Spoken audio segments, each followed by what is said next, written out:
Por que o tema do juízo de Deus é tão especial e tão importante? Porque finalmente todos nós teremos que passar por esse juízo. Algumas pessoas criticam a igreja adventista a respeito dessa doutrina e dizem assim: vocês adventistas estão muito fora da casinha, não existe essa história de juízo, o povo de Deus não passa por juízo. E eles até citam uma Bíblia. Você quer ver o verso que eles citam? João 5:24.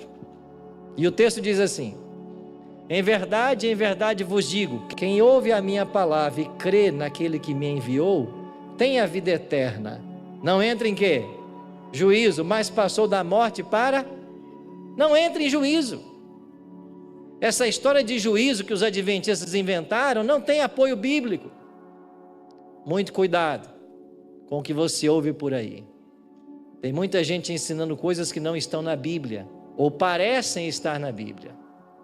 É por isso que é importante a gente sempre se aprofundar no conhecimento da Bíblia e, quando possível, um pouquinho no grego, um pouquinho no hebraico e um pouquinho no aramaico.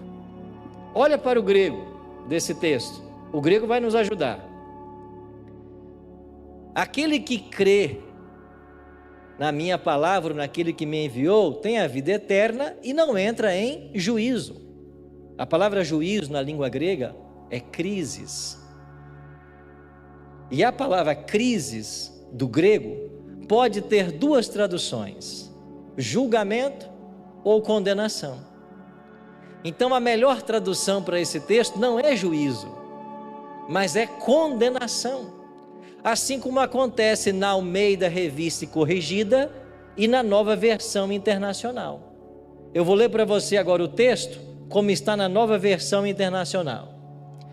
Eu lhes asseguro, quem ouve a minha palavra e crê naquele que me enviou, tem a vida eterna e não será o quê?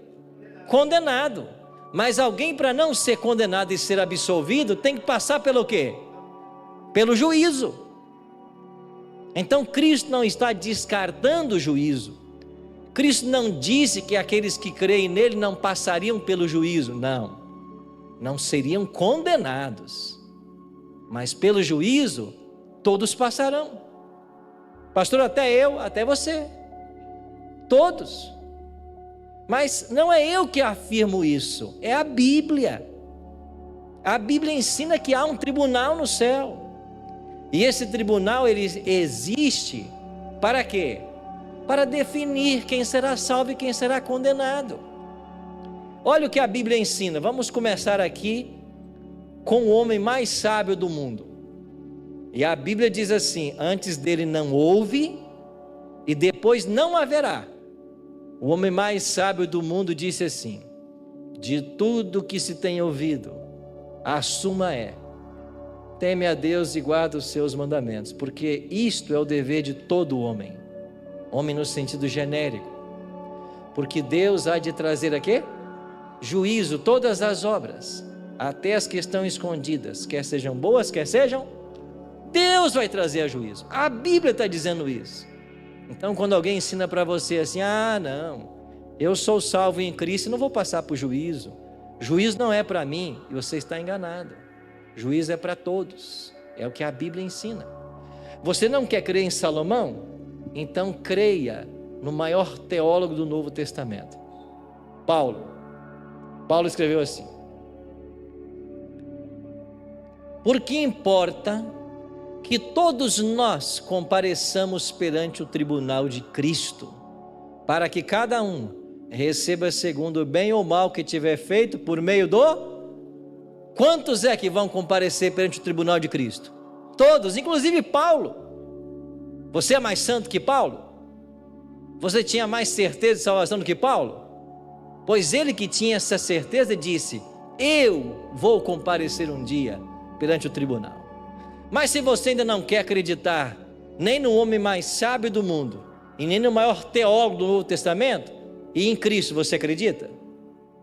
Então olha o que Jesus disse: digo-vos que de toda palavra frívola que proferirem os homens, dela darão conta no dia do juízo, porque pelas tuas palavras serás justificado e pelas tuas palavras serás condenado. E aí? Jesus falou que vai ter um juízo ou não? Então quem disse por aí que não, que nós não teremos um juízo, que isso é invenção dos adventistas, é porque não lê Bíblia. Basta ler Bíblia. Então todos nós um dia seremos julgados. Esta é uma realidade que a Bíblia apresenta para mim e para você. Agora, por que é que as pessoas não gostam desse tema? E por que muitos adventistas, inclusive, não gostam desse tema? Medo. Porque nós temos medo do juízo. E eu vou dizer para você por que nós temos medo. E temos com razão. Quando eu me batizei na igreja adventista com 13 anos, eu tinha um ancião que pregava aqui do púlpito o seguinte: aquele que se converte não peca mais. Quem peca é porque não se converteu ainda. Quem se converte não peca mais. Imagina um garotinho de 13 anos ouvindo isso, né? Mas você está entendendo? Quem se converte não peca mais. Um ancião pregar isso. Eu aprendi isso. Aí depois veio outro e disse assim: sabe como é o juízo? É uma lista que vai subindo no juízo lá no céu. E quando o seu nome passar, você vai ser julgado. E uma vez julgado, o seu caso está decidido. E pode ser que você esteja dentro da igreja já condenado, tentando o céu. Olha que doutrina terrível. E a gente tremia quando falava em juízo. Aí depois cantávamos aquele hino, né, que vai chegar o juízo final. E a gente se estremecia nos bancos. É porque a gente tem que lidar com o crescimento das pessoas. E todo mundo tem que crescer no aprendizado para ensinar de forma correta. Então nós temos que entender que não é assim que o juízo procede na Bíblia. Vamos responder algumas perguntas com base na Bíblia agora. A primeira delas: vai haver um juízo? Quem é o juiz? Deixe que a Bíblia responda. Daniel 7:9. Continuei olhando até que foram postos uns tronos e o ancião de dia se assentou. Sua veste era branca como a neve, os cabelos da cabeça como a pura lã. O seu trono eram chamas de fogo e as suas rodas eram fogo ardente. Um rio de fogo manava e saía diante dele. Milhares e milhares o serviam e miríades de miríades estavam diante dele. Assentou-se o quê? O tribunal, e abriram-se o quê? Os livros. A Bíblia fala de um juízo no céu, em vários textos. E nesse juízo, quem se assenta no trono como juiz é o próprio Deus. Deus é o juiz. Os críticos dizem assim: Deus não precisa de montar um tribunal para ser juiz. Ele é onisciente. Como que onisciente, um ser onisciente, precisa fazer um juízo, se ele sabe o que vai acontecer, se ele sabe o futuro como o passado? É verdade, mas quem disse na Bíblia que o juízo é por causa de Deus? O juízo não é por causa dele. Na Bíblia, o juízo é por causa dos anjos. Os anjos precisam desse juízo. Por quê? Porque um dia, um dentre eles foi expulso de lá. E a partir dessa expulsão desse anjo, começou o que nós chamamos na história desse planeta de grande conflito. E esse grande conflito arrastou 1/3 dos anjos de Deus. Esse grande conflito tem arrastado milhares de seres humanos para a perdição. E esses anjos acompanham com expectativa o final do grande conflito. Mas para que Deus salve estes e condene aqueles, para que isso fique claro para o universo, na mente de cada anjo, Deus precisa de um juízo. Então o juízo não existe por causa de Deus, porque Ele é onisciente. Ele não precisa. O juízo existe porque o seu caráter foi colocado em xeque diante dos anjos. E para que os anjos tenham certeza de que eles temem e adoram um Deus verdadeiro, um Deus justo, um Deus que age com equidade, um juízo foi estabelecido. Então o próprio juiz é o ancião de dias. E quem é o ancião de dias em Daniel 7? É o próprio Deus. Deus se assenta no trono. Aí está o júri. E quem são as testemunhas? Milhares, milhões de anjos que estão ao redor do trono. Uma outra pergunta que nós temos que responder: não pode haver juízo sem um réu. E quem é o réu? Olha o que diz a Bíblia, Romanos 3:23. Pois todos o quê? Pecaram e carecem, destituídos estão da glória de Deus. No capítulo 5, Paulo continua: portanto, assim como por um só homem, quem é esse homem? Adão. Assim como por um só homem entrou o pecado no mundo, e pelo pecado a morte também passou a todos os homens, porque todos pecaram. Quem é réu? O pecador, o ser humano. E quem é que acusa o pecador? Tem um acusador. Apocalipse 12:10.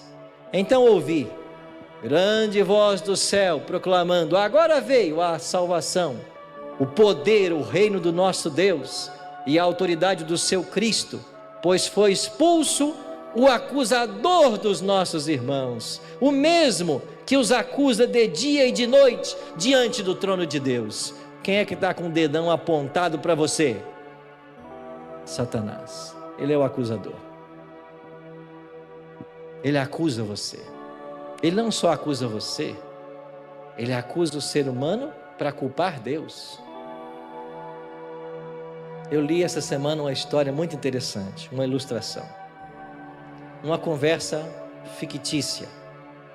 Um autor inventou uma conversa, e a conversa era assim: um anjo estava aqui na terra e ia para o céu. Lúcifer pegou na sua roupa e disse: ei, vem aqui, quero falar com você. O anjo, meio desconcertado: você quer falar comigo? Ele voltou e Lúcifer disse assim: escuta, o que Deus vai fazer agora com o rei Davi? Você viu o que ele fez? Mandou matar Urias. E agora está vivendo com a viúva. Ele é o queridinho de Deus, é? Mas pode ser queridinho de Deus assim? Mandou matar Urias, vive com a viúva. Está tudo bem? Pergunta lá para Deus se isso é justo. E o anjo sai, meio que desconcertado. Chega no trono e diz assim: olha, o diabo falou comigo ali embaixo. Ele falou uma coisa que eu não tive resposta. O que você vai fazer com Davi? Porque é justo ele ser o seu queridinho? Depois do que ele fez, ele está lá, vivendo com a mulher, a viúva. Viúva porque ele matou.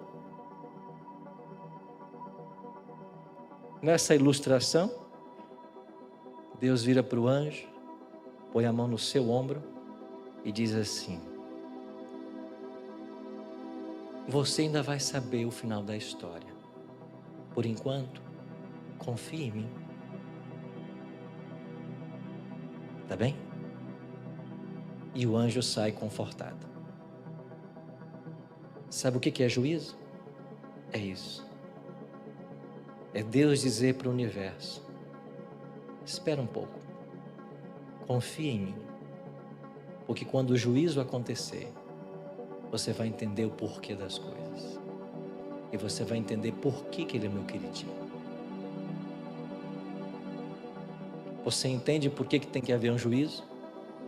Você entende por que Deus pode ser questionado por anjos em ter um pecador queridinho e condenar o outro à destruição eterna?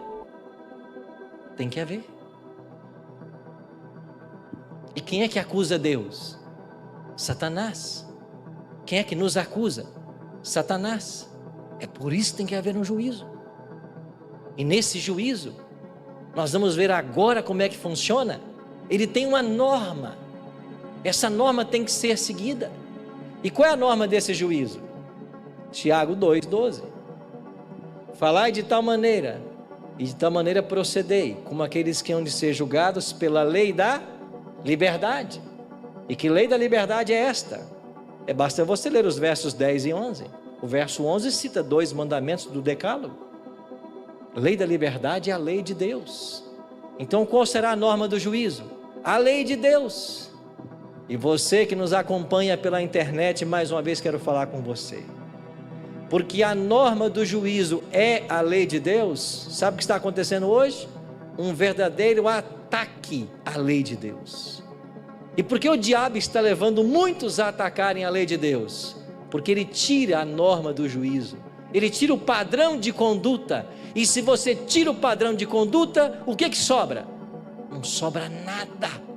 Cada um pode fazer o que bem entender. Cada um faz o que quer. Esse é o problema. Então o juízo vem para equilibrar as coisas. Tem que haver a norma, tem que haver um padrão de conduta. E esse padrão é a própria lei de Deus. Doutor Éder, que seria de nós sem as leis?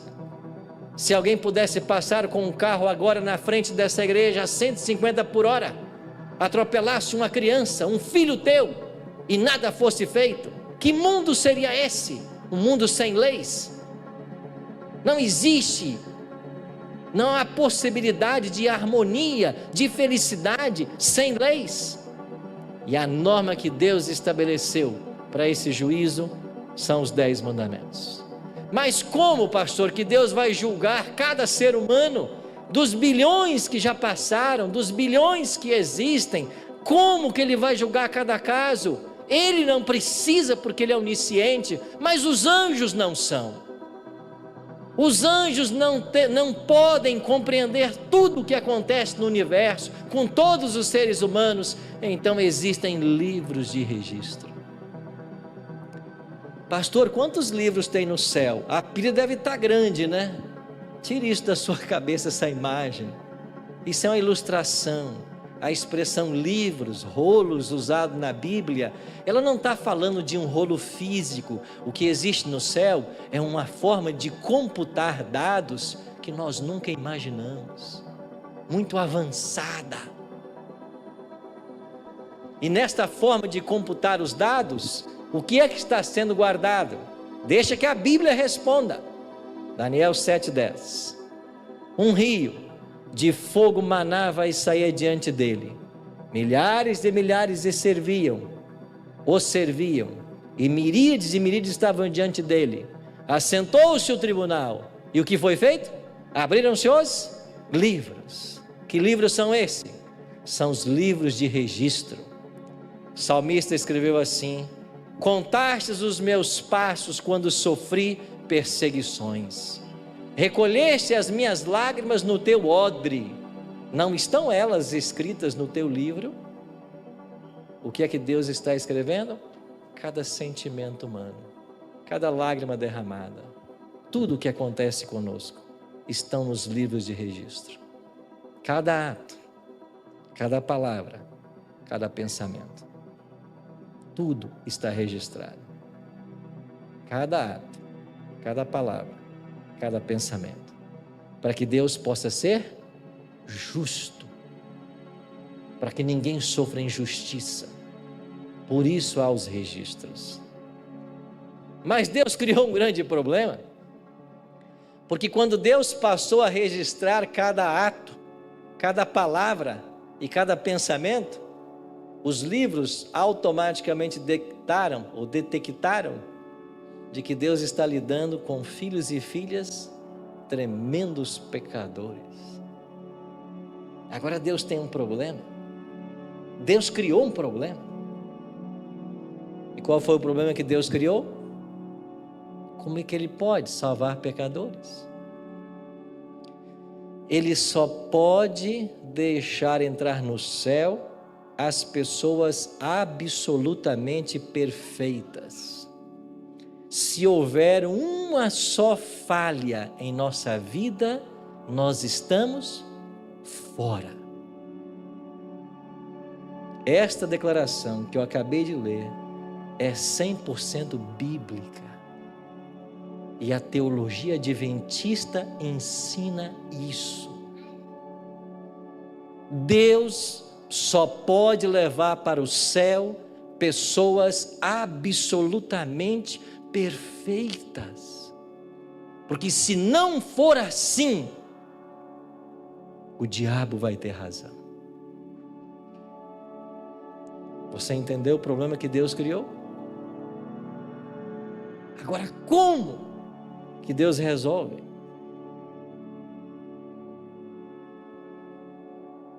Ele resolve com um advogado. Um bom advogado.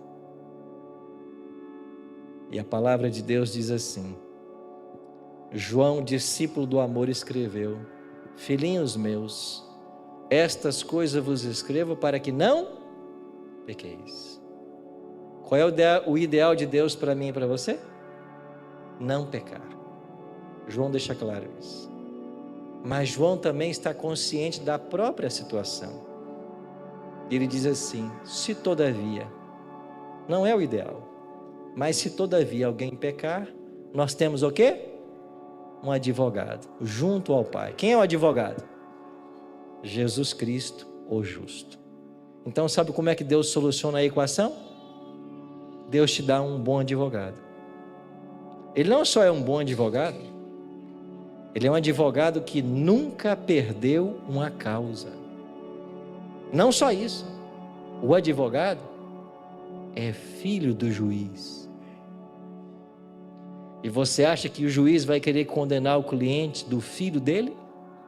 Não. Então, como Deus soluciona o problema de ter que levar pessoas perfeitas para os céus? Ele dá o advogado. Vamos entender melhor isso na Bíblia? Vamos para Paulo? Paulo é tremendo. Paulo é o maior teólogo que existe no Novo Testamento. E Paulo diz assim, Romanos 3: visto que ninguém será justificado diante dele, de Deus, porque, irmãos, obras da lei, em razão de que pela lei vem o quê? O pleno conhecimento do pecado. Então o teólogo Paulo está estabelecendo o padrão. E a primeira coisa, ninguém é justificado diante dele pelas obras da lei. Porque a função da lei não é salvar, não é justificar. A função da lei é tornar conhecido o pecado. Nosso coração começa a se aliviar. Quer dizer então que não serão as minhas obras que serão consideradas nesse tribunal. É isso mesmo, porque elas não têm valor salvífico. Então ninguém vai ser justificado pelas obras. O mandamento que você guarda não vai servir de nada nesse tribunal. Até porque a gente peca, a gente quebra ele. Nós somos pecadores. Paulo continua. Mas agora, sem lei, isso é forte, né? Ai, a gente adventista ama tanto a lei. E está certo amar. Mas escuta uma coisa. Agora, sem lei, se manifestou o quê? A dikaiosine, a justiça de Deus. Testemunhada na Bíblia, pela lei e pelos profetas. Sai de cena a obra humana, a obediência humana, a tentativa de alcançar o céu por esforço próprio, e entra a justiça de Cristo. E Paulo continua: justiça de Deus, mediante a fé em Jesus Cristo, para todos e sobre todos, para quem? Os que creem, para todos, todos os que creem. E Paulo continua: porque não há distinção, pois todos pecaram e carecem da glória de Deus. Então, o que é que Deus está fazendo aqui? Ele está tirando as suas obras, que são más, e Ele está colocando a justiça de Cristo. Nós chamamos isso? Justificação pela fé. Porque Ele tira o seu pecado, tira a sua obra e coloca a obra de Cristo, a justiça dele. Não entendeu muito bem ainda? Eu vou ler um texto para vocês agora, da escritora norte-americana Ellen G. White, que você deveria guardar no seu coração daqui até o dia da sua morte. Porque esse texto, do Caminho a Cristo, página 62, pode ser um divisor de águas na sua experiência religiosa. E Ellen G. White escreveu assim: era possível a Adão, antes da queda, formar um caráter justo pela obediência à lei de Deus. Está claro? Está acompanhando? Era possível para Adão, antes da queda, formar um caráter justo pela obediência à lei de Deus. Mas, conjunção adversativa, importantíssima nesse parágrafo, mas deixou de o fazer, e devido ao seu pecado, nossa natureza se acha decaída, e não podemos tornar-nos, o que, meus amigos? Justos. Escutam a verdade fundamental do Evangelho. Você, depois da queda de Adão, não pode formar um caráter justo. Você não pode. Isso não é possível após a queda. Ela continua: visto como somos pecaminosos, profanos, não podemos obedecer perfeitamente uma lei que é o quê? Santa. Nós não podemos. Não possuímos justiça em nós mesmos, com a qual pudéssemos o quê? Satisfazer as exigências da lei de Deus. Extraordinário isso aqui. Conjunção adversativa de novo. Mas, eu gosto dessa conjunção nesse parágrafo.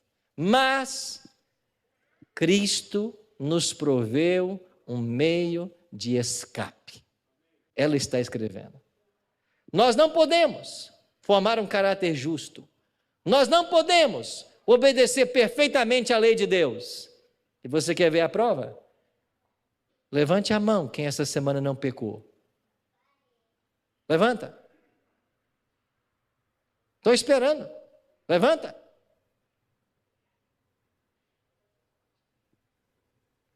Você está entendendo que isso aqui é a realidade da Bíblia? É o mesmo que Jesus fez um dia. Essa mulher foi surpreendida em adultério? Então quem nunca pecou, joga a primeira pedra. E quem atirou? Ninguém. Mas Cristo proveu o meio de escape. E qual foi o meio? Viveu na terra, em meio de provas e tentações, como as que sobrevêm a nós. Viveu uma vida sem pecado. Morreu por nós e agora se oferece para nos tirar os pecados e dar-nos a sua justiça. Você está entendendo o que é justificação pela fé? Ele pega os seus pecados e dá a justiça dele. É uma troca. E ela conclui: se vos entregardes a ele e o aceitardes como vosso Salvador, sereis então, e só então, por pecaminosa que tenha sido a vossa vida, Davi, que mandou matar Urias, que ficou com a viúva, que teve filhos com ela. Por mais pecaminosa que tenha sido a vossa vida, considerados justos por causa dele, não por você, não porque você guarda sábado, não porque você dá dízimo, não porque você não mata, não porque você não adultera, não, esquece isso, é por causa dele. O caráter de Cristo substituirá o vosso caráter e sereis aceitos diante de Deus exatamente como se não houvesseis pecado. Amém? Quando nós chegarmos diante do tribunal de Cristo e o diabo nos acusar e apontar assim para o pastor Arilton e dizer assim, não, pastor Arilton, esse aí? Eu sei de coisas dele, eu sei. Ele fez isso, ele fez aquilo, fez aquilo. O meu advogado vai dizer assim, é verdade, ele fez. Mas você está vendo aqui as minhas mãos? O preço do pecado que ele cometeu. Eu paguei. E ele se arrependeu. Ele fez, mas ele se arrependeu. É por isso que eu vou salvá-lo. Você está entendendo?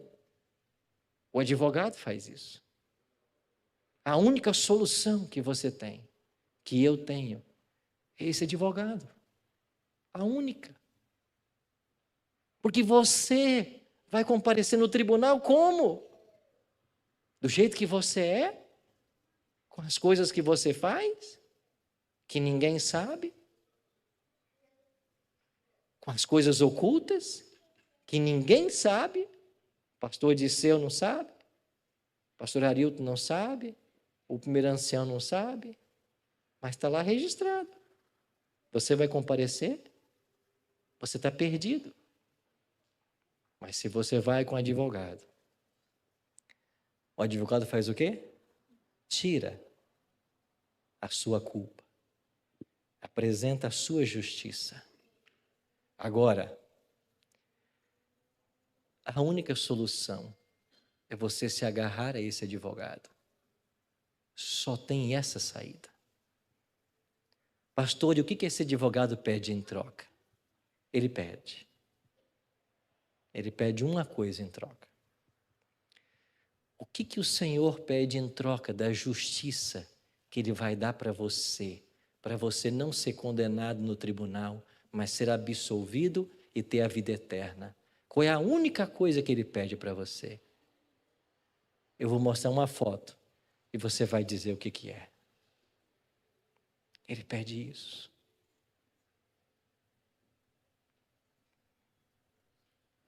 Ele pede isso.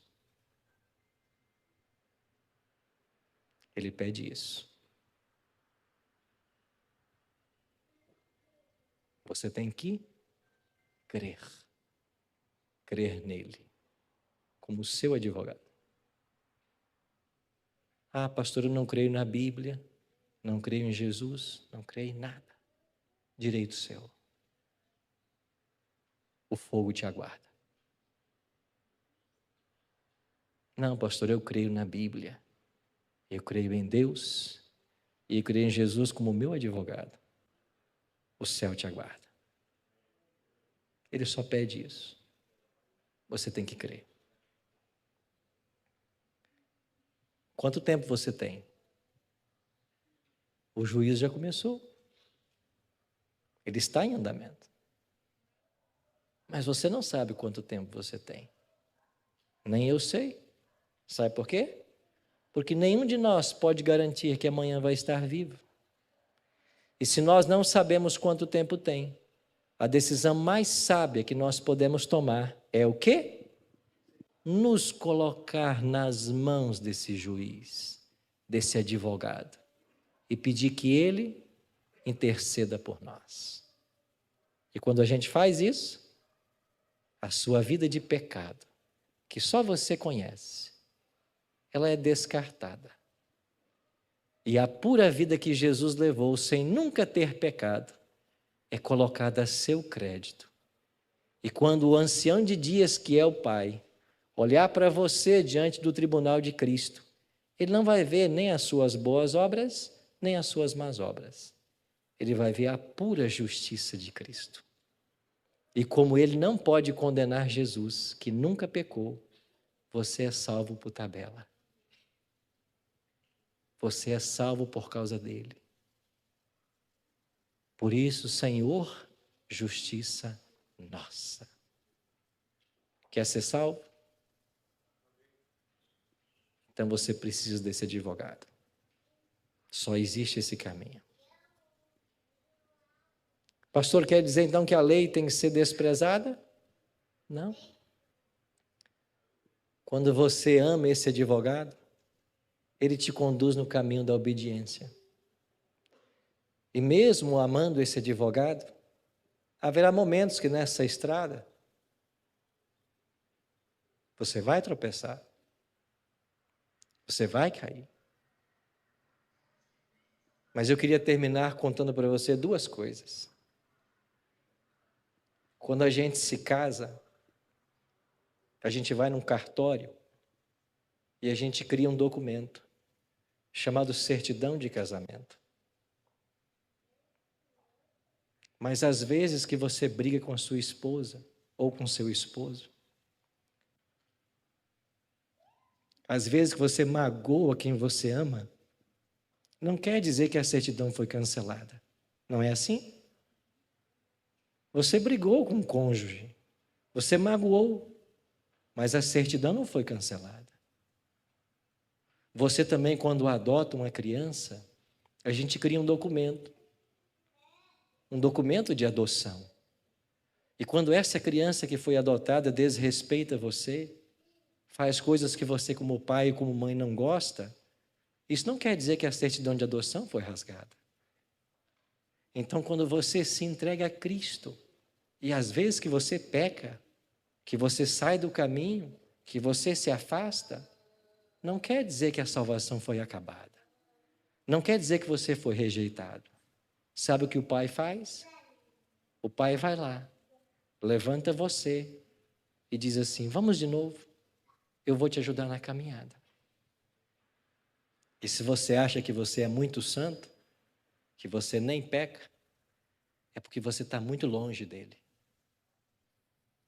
Porque todo aquele que anda perto de Jesus não vai ver pecaminosidade nos seus irmãos, vai reconhecer a sua própria. E quanto mais perdoado nós somos, mais nós amamos. Isso é o Evangelho. Você tem medo do juízo? Não. Você tem que ansiar para que ele chegue logo. Porque quando ele chegar, nós seremos absolvidos e declarados salvos por toda a eternidade. E os anjos terão 1000 anos para olhar todos os registros daqueles que forem condenados, para saber que Deus foi justo. E então os anjos saberão de que Deus, quando salvou esse e condenou aquele, foi justo, agiu com equidade, agiu com amor. É como aquele rei que baixou um decreto no seu reino de que quem cometesse um crime deveria ter seus olhos vazados. E de repente o chefe da guarda se aproxima do rei e disse: rei, nós encontramos o primeiro criminoso, ele tem que ter os seus olhos vazados. Mas a notícia não é boa. O primeiro criminoso que nós pegamos foi o seu próprio filho. E o que fazer agora, rei? E o rei diz: vamos cumprir a lei. O crime foi cometido, os olhos têm que ser vazados. Mas não vazem os olhos do meu filho, vazem os meus. A lei vai ser cumprida. Vazem os meus olhos. Foi isso que Jesus fez. O homem pecou, tem que morrer. Que não morra ele. Eu morro. Eu vou descer. Isso é juízo. Você teme o juízo? Você devia amar o juízo. Essa doutrina é fundamental da Bíblia. Porque quando ele chegar, nós seremos absolvidos. Não com base na minha vida, na minha história, com base na história dele. Talvez muitos nesta hora tenham que repensar sua religião para entender o verdadeiro sentido de ser cristão. Não é se relacionar com uma igreja, com uma instituição, não é estar atrelado apenas a normas, é se relacionar com uma pessoa, Cristo, Senhor, justiça nossa.